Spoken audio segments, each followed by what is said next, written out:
What's the alternative? Given that they have a point.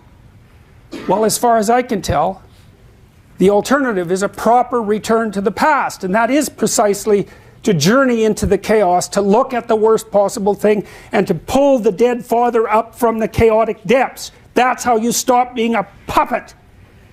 Someone whose strings are being pulled by forces they do not understand behind the scenes.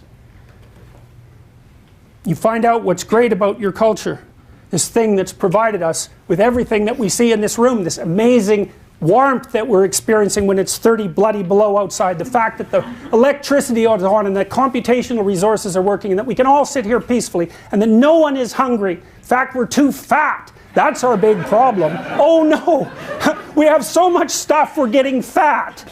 Yeah, well, that's a good problem to have. We should have some gratitude for what's been produced that's brought us to this point, and we need to wake up and understand what we're doing.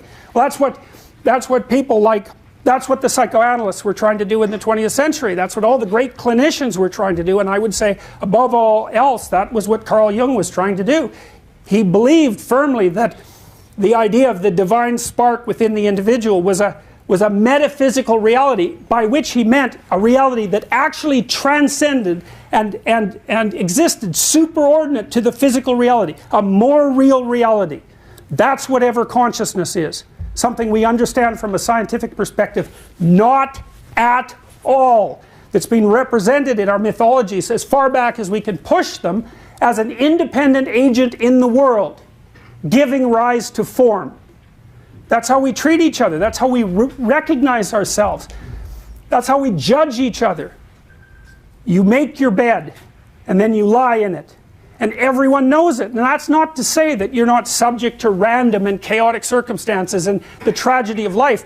Just because you can do some things doesn't mean you can do everything. But you can do some things. And if you don't do them, then things fall apart. And the problem with things falling apart is that you will be happy about it to the degree that you're not trying to repair them. Because to the degree that you do not manifest what's within you, then your life falls apart around you. And everything that could make you better multiplies until you're in a situation where you want the destruction, you want to bring it on. And it's not surprising. Because life can be so terrible that the question of whether or not it should exist at all can be a real question. But the answer to that is life so terrible that it shouldn't exist? Well, the answer is, it depends on how you live it. And if your life is so terrible that you can't bear it, then it raises the question of whether or not you're living it properly. And that's not to say that people don't suffer under burdens that are too great for them to bear. They certainly do. It doesn't matter. Because if you let that embitter you, if you let that destroy your allegiance to the proper path, all it does is make that worse and everything else. It's no out.